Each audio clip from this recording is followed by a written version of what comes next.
Assalamualaikum warahmatullahi wabarakatuh. Saya Ulfa Syari Munawwaro. Pada kesempatan kali ini kita bakal ngebahas soal tentang asuhan kebidanan masa nifas. Gimana pembahasannya? Kita langsung lihat ke soalnya aja.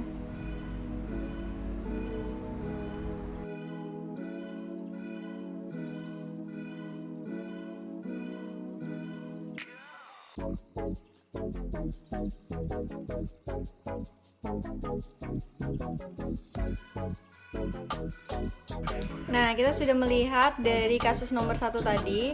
Dan berdasarkan kasus tersebut, kita bisa mengambil kata kuncinya adalah melahirkan secara normal di rumah sakit 1 hari yang lalu. Ia mengeluh perutnya mules. Nah, itu untuk kata kuncinya. Pertanyaannya adalah penyebab mulesnya. Untuk jawabannya tadi ada proses involusio. Mengapa? Karena involusio uterus merupakan suatu proses perubahan pulihnya uterus postpartum menjadi hampir seperti sebelum hamil. Nah, dalam proses involusio itu terdapat kontraksi, yang mana kontraksi ini yang akan menekan uterus untuk kembali ke ukuran semula dan menekan adanya perdarahan bekas penempelan plasenta. Seperti itu.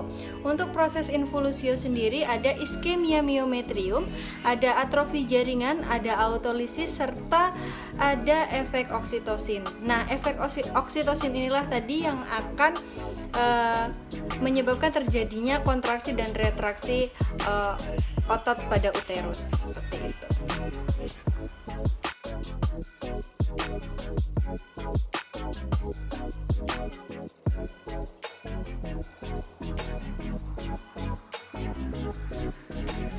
Pada kasus soal nomor 2, kita bisa mengambil kata kuncinya adalah ibu mengeluh khawatir dan cemas untuk memberikan ASI kepada bayinya karena ibu positif HIV. Dan untuk pertanyaannya, bagaimana aturan pemberian ASI pada kasus tersebut? Untuk jawabannya adalah memberikan ASI saja selama 6 bulan. Karena berdasarkan rekomendasi WHO atau WHO merekomendasikan pemberian ASI eksklusif selama 6 bulan untuk bayi baru lahir dari ibu yang HIV. Selain itu juga menurut Kemenkes RI, tata laksana pemberian makanan bayi pada ibu yang positif HIV harus didahului dengan konseling risiko penularan HIV. Pengambilan keputusan ibu dilakukan setelah mendapatkan informasi yang lengkap.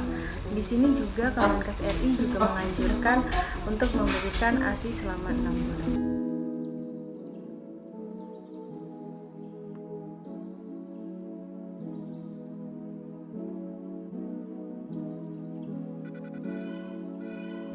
Untuk kasus nomor 3, kita bisa mengambil kata kuncinya adalah ibu mengeluh payudara terasa nyeri, mengeras, kemerahan, dan demam. Lalu kita bisa lihat ke suhunya. Suhunya di situ ada 38,3 derajat Celcius. Payudara terlihat tegang, teraba keras, dan kemerahan. Ada pengeluaran ASI dan ada nyeri tekan. Untuk pertanyaannya adalah apa masalah yang terjadi pada kasus tersebut? Jawabannya tadi adalah mastitis. Mengapa? Karena mastitis merupakan suatu infeksi pada jaringan payudara, biasanya terjadi karena adanya bakteri jenis Staphylococcus aureus. Bakteri ini biasa masuk melalui puting susu yang pecah-pecah atau yang terluka. Untuk tanda gejalanya, payudara terbendung, bengkak, keras, terasa nyeri, payudara merah mengkilap, puting teregang menjadi rata, putingnya rata, terlihat rata gitu ya.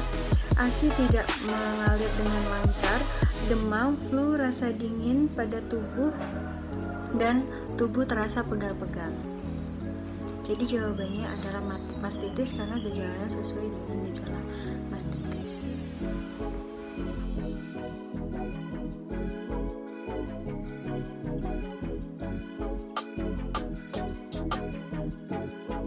Selanjutnya adalah kasus nomor 4. Nah, di kasus nomor 4 ini kata kuncinya adalah ibu datang ke RS dengan keadaan kejang. Lalu kita lihat tekanan darahnya 150/100 mmHg dan protein urinnya di situ positif 3.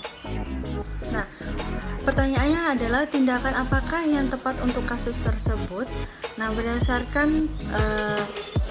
tata laksana kejang pada ibu nifas, itu yang pertama adalah adalah ketika pasien datang kita pastikan bebas jalan nafas, atau kita pastikan jalan nafasnya terlebih dahulu. Setelah itu kita pasang oksigen, setelah itu kita beri infus, setelah itu baru kita berikan obat anti kejangnya, dosis awal, lalu dosis pemeliharaan, lalu menyiapkan rujukan. Jadi jawaban yang tepat adalah pertama kali yang harus dilakukan adalah melakukan tindakan ABC atau membebaskan jalan nafasnya.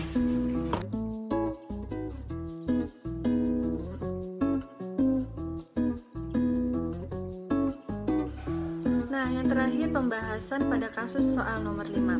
Nah, pada kasus nomor 5 ini kita bisa mengambil kata kuncinya adalah ibu mengeluh nyeri pada perut bagian bawah dan sulit tidur. Lalu kita lihat suhunya 39,5 derajat Celcius. Lalu ibu menggigil, lalu lokeanya juga berbau busuk. Untuk pertanyaannya, tindakan yang dilakukan bidan pada keluhan tersebut atau tindakan yang sesuai itu apa, seperti itu kan. Di sini jawabannya adalah kolaborasi dengan dokter, karena diketahui berdasarkan dari kasus tersebut ibu tersebut dapat didiagnosa dengan diagnosa matritis ya, yang mana matritis adalah infeksi uterus setelah persalinan dengan tanda gejala lokea bernanah dan berbau busuk, nyeri perut bagian bawah